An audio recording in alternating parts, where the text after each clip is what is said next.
Hello guys, this is me Priya and welcome back to my another video. তো বলো বন্ধুরা, এত গরমে তোমরা সবাই কেমন আছো? আমি তো বেশ ভালোই আছি। তাই মনটাকে আরেকটু ভালো করার জন্য ভাই, দিদি আর দিদির ছেলে মিলে বেরিয়ে পড়লাম একটু বেড়ি করতে। অ্যাকচুয়ালি আমি একটু খেতে আর ঘুরতে ভালোবাসি, তাই সপ্তাহে একটা দিন হলেও ভাইকে একটু আবদার করি স্কুটিতে ঘুরিয়ে নিয়ে আসার জন্য। দেখো, সারাদিন তো সবাইকে কিছু না কিছু কাজ করতে হয়, তার মধ্যে থেকে একটু সময় বের করে নিয়ে নিজেকে ভালো রাখা সেটা একমাত্র তোমারই দায়িত্ব।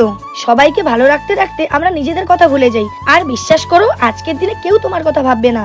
আচ্ছা, একটা কথা বলো তো, তুমি নিজেই যদি নিজেকে না ভালোবাসতে পারো, তাহলে কি করে আশা করো যে অন্য কেউ তোমাকে ভালোবাসবে? চলো, অনেক জ্ঞান দিয়ে দিলাম, এবার ভিডিওতে ফেরা যাক। সেদিন বিকেল বেলা আমরা চলে গেছিলাম বালিঘাই বাজারে কিছু টুকিটাকি বাজার করতে। বাজারে পৌঁছে দিদির ছেলে বলল, মাসি আগে আমাকে একটা ফ্রুটি খাওয়াও। আমি তো ওকে ফ্রুটি কিনে দিলাম, তবে ওকে একটু চাইতে ও প্রথমে না বললেও পরে রাজি হয়েছিল, তবে সেটা আমি মজা করেই চেয়েছিলাম। তারপর আমি সেখান থেকে চলে গেলাম ওষুধ দোকানে ওষুধ কেনার জন্য। ওষুধ কেনার পর ভাই বলল, এবার আমাকে কিছু খাওয়া। তাই সোজা চলে গেলাম বালিঘাই স্কুলের সামনে এই দোকানে। এখানে মোমো আর স্যুপ দারুণ বানায়, আমি আগে অনেকবার খেয়েছি। কারা কারা এই দোকানটা চেনো কমেন্টে বলো। আমি খাবো না বলে দুজনের জন্য দুটো স্যুপ অর্ডার দিয়েছিলাম, বাকি 3 কাপ স্যুপ আমি প্যাকিং করে দিতে বললাম বাড়ির জন্য।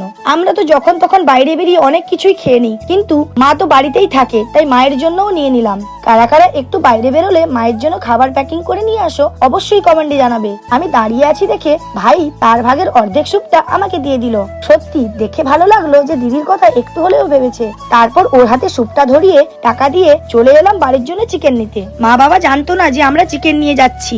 আমি আর আমার ভাই একটু চিকেন খেতে ভালোবাসি। তারপর দোকানদারকে টাকাটা দিয়ে পাশের দোকানে চলে গেলাম পেঁয়াজ আদা রসুন নিতে।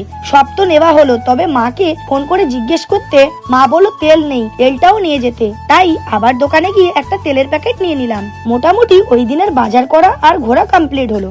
এবার বাড়ি ফেরার পালা, তবে তার আগে চা না খেলে হয়, তাই দুজন মিলে একটা দোকানে বসে চা খেলাম। চলো আজকের মতো টাটা, দেখা হচ্ছে পরের ভিডিওতে, বাই।